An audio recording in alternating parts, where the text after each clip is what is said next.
A Midsummer Night's Dream, Part 7. Puck. On the ground, sleet sound, I will apply to your eye, gentle lover remedy, squeezing the juice on Lysander's eyes.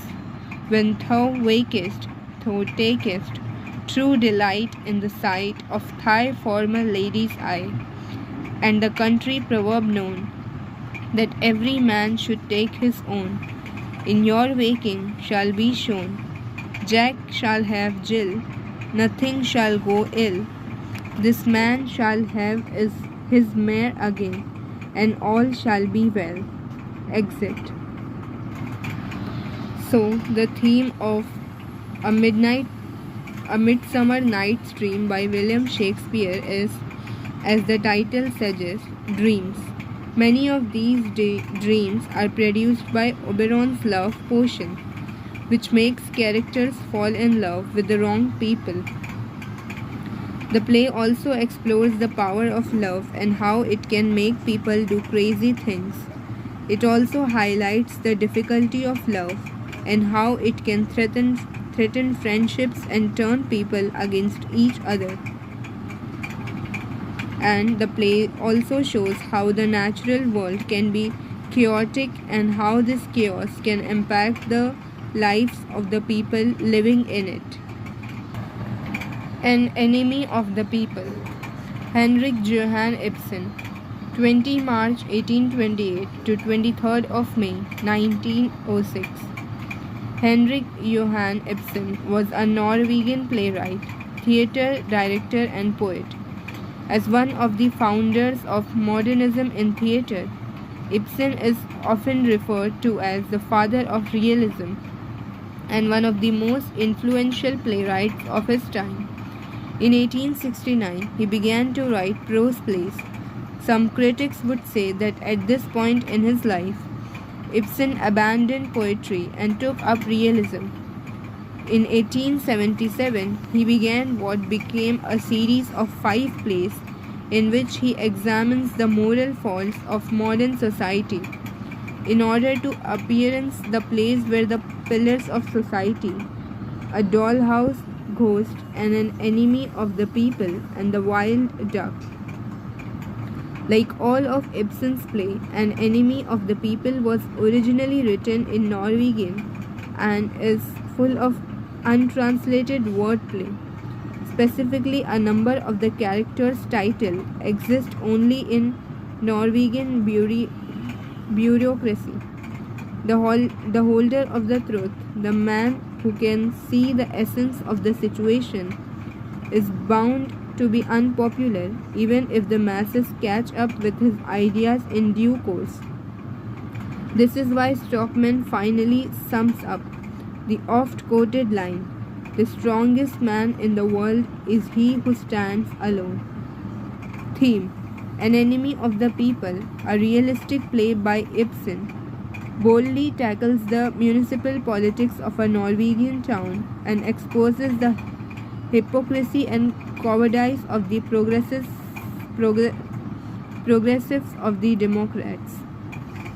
Like all the play in the series, moral conflict is a significant element. It deals with the extent to which individual desires and beliefs are compromised by society. In particular, the play focuses on the way in which an individual can be ostracized by the society he is trying to help. The problems of the play's hero, Dr. Stockman, are not far removed from the problems that Ibsen experienced after the publication of Ghosts. In a letter written around the time of the play's composition, Ibsen noted, "Dr. Stockman and I got on excellently together. We agree on so many subjects." Dr. Stockman, the central character of the play, eventually wins his point, even though by that time he is ahead of the masses. You will find this play still relevant to our times as Ibsen's attack on the social evils of his time, notably the status of women and the squeamishness of the 19th century about the open discussion of moral problem. The plot.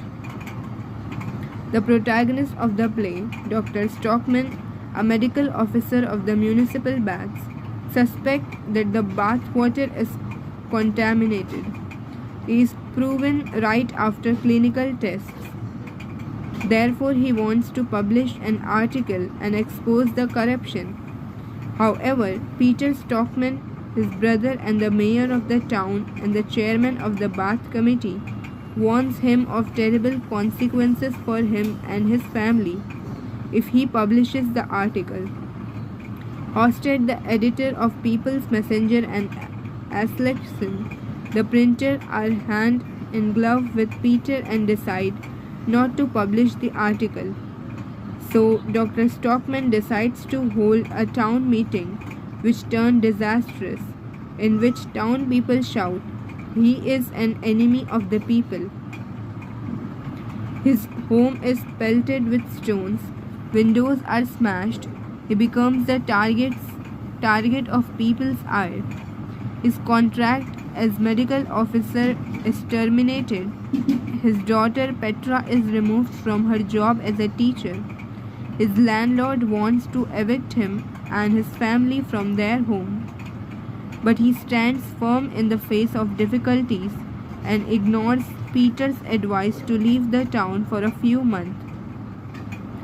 His wife is afraid that people might drive him out of the town, but Dr. Stockman replies that he intends to stay and make the people understand that consideration of expediency turn morality and justice upside down. What is convenient is not always morally right. He ends up proclaiming, "The strongest man in the world is he who stands alone."